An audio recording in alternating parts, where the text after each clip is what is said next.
तो नमस्कार, मैं हूं शीतला तिवारी प्रयागराज से। दोस्तों, सबसे बड़ा चुनाव यानी लोकसभा का चुनाव आपके सामने है। जल्द ही उसकी तिथि घोषित होने वाली है। जहां एक ओर राहुल गांधी परेशान है, वहीं दूसरी ओर जो है नरेंद्र मोदी भी परेशान है। ऐसा नहीं है सामान्य तौर पर कि नरेंद्र मोदी 400 के पार चले ही जाएंगे। जैसा आप जानते हैं कि राहुल गांधी इस समय बहुत परेशान है।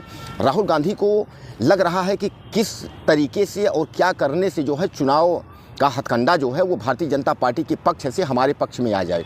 इसीलिए मैं आज आपको बता रहा हूँ, जो बताने जा रहा हूँ उसके बारे में आप समझ लीजिए कि राहुल गांधी अब संजय दत्त को उतारने की तैयारी कर रहे हैं। यानी संजय दत्त, हालांकि वो कांग्रेस से बहुत पहले से हैं और आप जानते ही हैं कि मुंबई और तमाम जगह वो चुनाव उनके परिवार वाले लड़े भी हैं। और हालांकि एक बात और है कि संजय दत्त अपनी पर्सनल मजबूरी बताकर के चुनाव लड़ना नहीं चाहते हैं, लेकिन उनको मनाने की तैयारी जो है वो की जा रही है। और मनाने की तैयारी का मतलब ये है कि आप समझ लीजिए कि संजय दत्त को जो है एक बार चुनाव लड़ाने का पूरा हथकंडा जो है अपनाया जा रहा है। और संजय दत्त को यही मनाया जा रहा है कि आप एक बार चुनाव जो है वो लड़िए।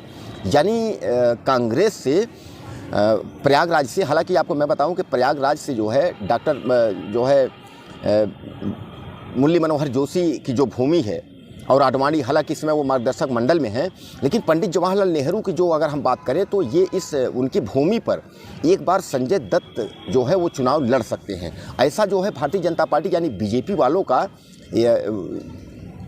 जो सोच है, यानी बीजेपी वालों की जो सोच है उससे ये परे है। यानी बीजेपी वालों को यह लग नहीं रहा था कि कांग्रेस जो है ये हथकंडा अपनाएगी। लेकिन अब आपको मैं बताऊं कि मतलब कांग्रेस अभी एक तरीके से आप समझ लीजिए कि संजय दत्त को जो है लड़ाने की पूरी कोशिश कर रही है।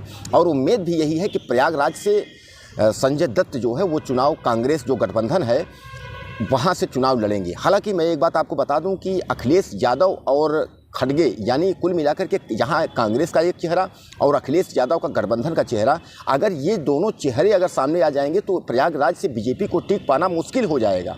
इसीलिए जो है बीजेपी जो है हर सीट पर इनके लिए काट ढूंढ रही है कि भारतीय जनता पार्टी का जो प्रत्याशी है उसके लिए काट क्या होगी।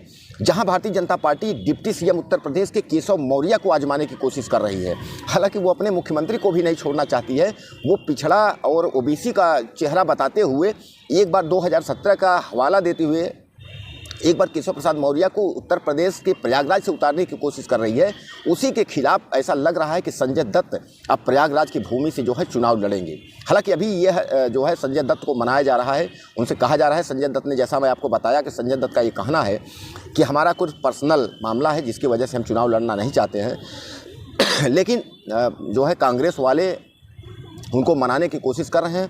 दोस्तों, मैं आपको बता दूं कि राहुल गांधी जो है इसके पहले भारत जोड़ो यात्रा उन्होंने शुरुआत की थी और भारत जोड़ो की यात्रा में कोई फ़र्क मिलता दिखा नहीं। इसलिए कि भारत जोड़ो यात्रा के बाद ही 3-4 राज्यों में चुनाव हुआ था जिसमें जो है राहुल गांधी को सफलता नहीं मिली। और तमाम जो है, मैं आपको बता दूं कि सफलता के अलावा जो भी उनके ऊपर तमाम आरोप प्रत्यारोप तो होते ही रहे, लेकिन बनी बनाई सरकार मध्य प्रदेश, छत्तीसगढ़ और राजस्थान में राहुल गांधी को गंवानी पड़ी। यानी राहुल गांधी की ऐसा लगा कि मतलब उनकी सत्ता आ जाएगी, लेकिन उसका भारत जोड़ो यात्रा का कोई फ़र्क नहीं पड़ा। अब कुल मिलाकर के आप समझ लीजिए कि इस बार जो है राहुल गांधी मैदान में न्याय जोड़ो यात्रा के तहत बराबर रैली कर रहे हैं। उनका जो है यात्रा जो है जारी है पूरे देश में। इस समय गुजरात में यात्रा उनकी चल रही है और उत्तर प्रदेश, बिहार, असम हर जगह से यात्रा होते हुए और वह यात्रा जो है इस समय जो है आपके पहुंची है गुजरात में। अब देखना यह है कि गुजरात में जो उनकी यात्रा चल रही है इससे उनको क्या फ़र्क मिलता है, उनको क्या परिवर्तन होता है कि आखिर इस न्याय जोड़ो यात्रा जो है, न्याय यात्रा जो मांग रहे हैं वो, तो कुल मिलाकर के इससे जो है अब कोई फ़र्क पड़ेगा या नहीं देश के सबसे बड़े चुनाव में। और ख़ासकर जहां उत्तर प्रदेश में अखिलेश यादव के साथ इनका गठबंधन भी है, तो अखिलेश यादव के साथ अगर गठबंधन है तो इस गठबंधन में इसका लाभ कितना मिलेगा, यानी एनडीए बनाम इंडिया का जो जिक्र हम कर रहे हैं इसमें इनको कितना फ़ायदा मिलेगी, कितनी सीटें मिलेगी, यह वक्त ही बताएगा। हालांकि भारतीय जनता पार्टी जहाँ एक और चिल्ला रही है कि हम जो है वो 400 के पार जा रहे हैं, अगर भारतीय जनता पार्टी के लोग 400 पार, यानी भारतीय जनता की सीटें 400 से पार अगर संसद में पहुंच जा रही हैं तो फिर इनके पास बचा क्या। और या तो ऐसा भी हो सकता है कि दिल्ली जैसा चुनाव में एक अगर मामला फंस सकता है कि वहाँ मनोज तिवारी आपने देखा था कि उन्होंने कहा था कि हम सारी सीटें मेरी ही हैं, बाद में पता चला कि उल्लू सीधा नहीं हो पाया और उनको बुरी तरह जो है हार खानी पड़ी। तो कहीं ऐसा तो नहीं है कि नरेंद्र मोदी का चुनाव जो है 2024 में फंस जाए। इसलिए कि जो गठबंधन चल रहा है और इसी गठबंधन को देखते हुए जो सीबीआई की नोटिस अखिलेश यादव को दी गई, वह मायावती यानी बहुजन समाज पार्टी की जो मायावती माननीय हैं उनको डरवाने की कोशिश की गई कि उनका जो ताज कॉरिडोर का जो मामला चल रहा है उसको फिर एक बार उकसाने की कोशिश की जाएगी अगर मायावती गठबंधन में शामिल होने की कोशिश की तो। इसीलिए मायावती डर से जो है उन्होंने ऐलान कर दिया है कि हमारी पार्टी जो है अकेले चुनाव लड़ेगी। अब आप समझ सकते हैं कि अगर उनकी पार्टी अकेले चुनाव लड़ती है तो इसका मतलब ये है कि सामान्य बात है कि उनकी पार्टी अगर अकेले चुनाव लड़ेगी तो उसका फ़ायदा जो है भारतीय जनता पार्टी को मिल जाएगा। और यही भारतीय जनता पार्टी की जिक्र हर बार में जो है मायावती को डरवाने की कोशिश करती रहती है। इसलिए कि मायावती की वोट बैंक जो है 2017 के बाद से ही भारतीय जनता पार्टी में कन्वर्ट हो गई है, विलय हो गई है। अब भारतीय जनता पार्टी के पास मायावती के अलावा कोई दूसरा ऑप्शन है नहीं, क्योंकि जितने हथकंडे विपक्ष अपना रहा है और तमाम पिछड़ी और जातिगत जनगणना यानी तमाम बिहार से लेकर उत्तर प्रदेश और छत्तीसगढ़, राजस्थान, जहां जितना जिक्र अगर विपक्ष करें, विपक्ष पूरी तैयारी के साथ ताकत झोंक रहा है। वहीं विपक्ष यह भी कह रहा है कि हमारे पास पैसे नहीं है, चवन्नी नहीं है चुनाव लड़ने के लिए। अगर विपक्ष के पास पैसे की भी कमी है, चवन्नी नहीं है चुनाव लड़ने के लिए, तो ऐसे में जो है भारतीय जनता पार्टी के साथ सामने जो है टिकना तो मुश्किल हो जाएगा। लेकिन फिर भी अब जनता की वोट है, अब जनता वोट करेगी तो एक बार क्या लगता है आपको कि भारतीय जनता पार्टी मुंह भर बाटी खा सकती है, या भारतीय जनता पार्टी एक तरफा चुनाव जीतने के लिए जो है इस तरीके की हथकंडा अपना रही है और विपक्ष का सफाया हो जाएगा?